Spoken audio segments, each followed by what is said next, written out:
So hi, I'm Sarah from The Upcoming. A real pleasure to be with you here in Cannes. Huge congratulations on this film. I mean, the atmosphere in the cinema last night was just It's crazy. off the hook. Yeah. Casting your minds back though, what was the initial spark of the idea for this film? Because I feel like it very much leans into sort of familiar comedy, romantic comedy tropes, but there's something quite fresh and contemporary about how you're looking at love, relationships, kind of non-conventional relationships. So what was the spark of the idea? I guess I keep thinking, because I think it was a multitude of sparks, but I would say the initial spark was this idea of a couple who's seems very like they're like, oh, we're in an open relationship, we're great, and then and something happens where Kyle's character and my wife sleep together, and then he tells me like it's no big deal, but it is a big deal, and we just love this idea of the response being not necessarily a long drawn out conversation, but a long drawn out physical, intense altercation of just a fight. And once we had that concept, we said, all right, we should build a movie toward this and sort of around this, because it just feels like something you would never see in a film that deals with this subject matter. And I love the fact, The Climb, you were sort of exploring male friendship. But obviously here, that's there, but it's also in the backdrop more of these kind of like marriages and broader complex relationships.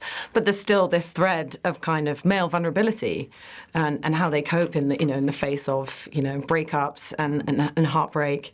Yeah. So in that sense, what were some of the common threads you wanted to explore? Yeah, I think we really like characters who are like hopeless something. Like, I think it was hopeless friends, and now it's hopeless romantics, in the sense that like they really pine for something, and whether they're hiding it or whether they're sort of like not really acknowledging it, I think they're trying really hard to be in these women's spaces. They're trying really hard to impress them. They're trying really hard to figure their way out in the relationships. And I think watching people struggle with that is really funny. And so for us, I think we find ourselves wanting to really explore that through our characters and watch these sort of flawed men struggle. I think it's funny.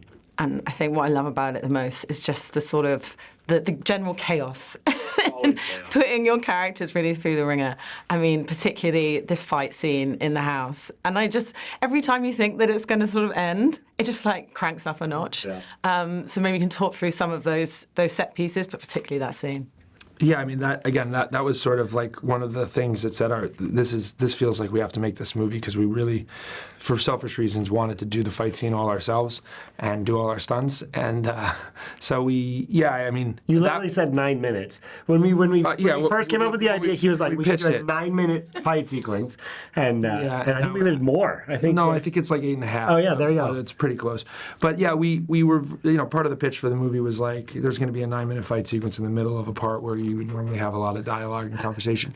But that was, it was such a joy, because we got to write it in this sort of very playful, fun way where we wrote this elaborate thing, and then we had to like build all these things in the house or adapt it to the house we found and go, okay, this house really works, but it doesn't have this, so maybe I chase you around with this, or we do this, or I crash through this, and so it kind of became this this fun thing of like rework the choreography to what's available in the house to really like embrace the environment. And we trained for weeks and weeks and weeks, and just really getting in physical shape, but also just like constantly rehearsing it, so when we got there we could just do it all in one. And I think we're big fans of Jackie Chan, obviously, and not to equate ourselves to that, but I do think comedy and physical altercations are really fun, and I think finding those little ways to put in the comedy that we're chasing in the midst of all of this violence, I think is really because it's universal.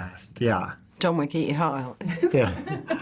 And of course, I think with a comedy like this, it really relied on the chemistry between all of the characters and all of the actors. Getting Adria and Dakota on board, I mean, I've seen them both independently always nail their comic timing, but I think the four of you together, it just really, greater than the sum of its parts. So did you always know that they were going to play the characters? What was it like working with them? No, I mean, we got really lucky that they decided, that they wanted to do the film and came aboard. I mean, they're both such distinct talents in their own rights. Like, they have just totally different qualities and ways of performing. What Dakota does is so beautiful and specific and mesmerizing, and Adria is just this sort of force of nature that comes on screen and is like surprising and it's like controlled chaos where you're just like, what am I watching? She's a bit of she's like a tornado in this film, and I think when we got both of them to join the movie, it really, we just said, oh, this is going to be like four very distinct characters from very different corners of the sort of perspective of love and things, and just so excited of how fun it would be when it all came together. So we got really lucky, and I don't know, I'm really happy with it. Watching it last night, I was like, oh, these are like, everyone's all over the map here in a really nice way. I think the great thing is we have a really specific tone that we chase in comedy, and they just instantly clicked in to they knew exactly. Yeah, they got it. They knew exactly what they were doing, and it was really fun to have other people sort of in that space playing the same way we do, with a lot of patience and sort of and the way that we love to chase comedy. Was there much improv? Because I guess also when you're there and you're bouncing off each other, do you sometimes, or you know what, it's all there in the script and it's pretty tight? Well, it depends on the scene. I mean, with our scripts, we leave room. If we are working with talented actresses like them, they're coming in early in the process and they're giving ideas. So we're reworking the script, to collaborate with them to find, how to bring the characters to life. And then, there's rehearsal, and we continue to find different ways to say it that might be more specific. And so there's always room for improvisation on the day, but sometimes because some of the scenes are shot in sort of a very tightly wound way, or there's a shot that the camera moves in a specific way, it doesn't leave a lot of room for improvisation because the timing has to be, planned in advance. So it's a balance. It really depends on the scene.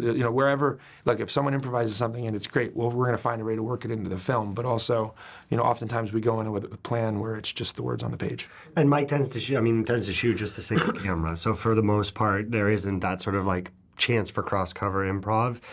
For the most part, it's so well thought out and so planned methodically that we sort of you're just in the scenes and rolling on them.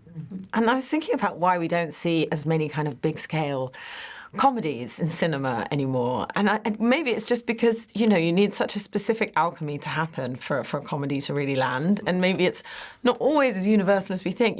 There's cultural specificities of, it can be quite subjective. But so why do you think that is? And what do you think it is that makes a comedy really land? I don't know why there's sort of dried up this idea of theatrical comedies, R-rated comedies, these sort of movies that adults would go to the theaters for typically and go that was a romp, that was a ride, and it was for me, and I think a lot of it is dictated by success in the marketplace, and then we've sort of had these ebbs and flows to things, and there hasn't been there haven't been a lot of proven films that have broken out in this way, and I think because we're so used to watching comedies on streaming platforms now, and it's shifted maybe our expectations with it. But I mean, we firmly stand by the idea that the best place to watch a comedy is in a theater with a group of people, because you're sitting by around strangers who have totally different backgrounds and experiences, but they're laughing at the same sort of universal, ridiculous things. It is, I think, the most communal movie-going experience, comedy for me. It's the most exciting thing for this movie is that we're going to release it in theaters and it's going to be out there in the world. Yeah, I think one of the main things for us is that comedy is a balance between actual jokes and great character. And I think for us, we tend to prioritize the character side of it. And I think perhaps there's a need from or a desire by audiences to sort of you can make as many jokes as you want a minute and still not be funny. I think for us, we really prioritize on the character, and that sort of lets the comedy sink in and land in a different way. Yeah, if you understand what the character's going through, there's far more latitude to be funny or not funny because hopefully you're invested in the story and the movie. And so our process always comes from character and situation first. It's what's the character and what's the situation and what's at stake, and then letting the comedy emerge out of that. And I felt I don't know, maybe it's also specifically in the film festival context where, with art house cinema, things can get a little weighty, and people are just desperate to laugh. The world can be a bit bleak out there. And I had the same feeling, when I saw Anora or even Triangle of Sadness. So did you feel that in the cinema last night?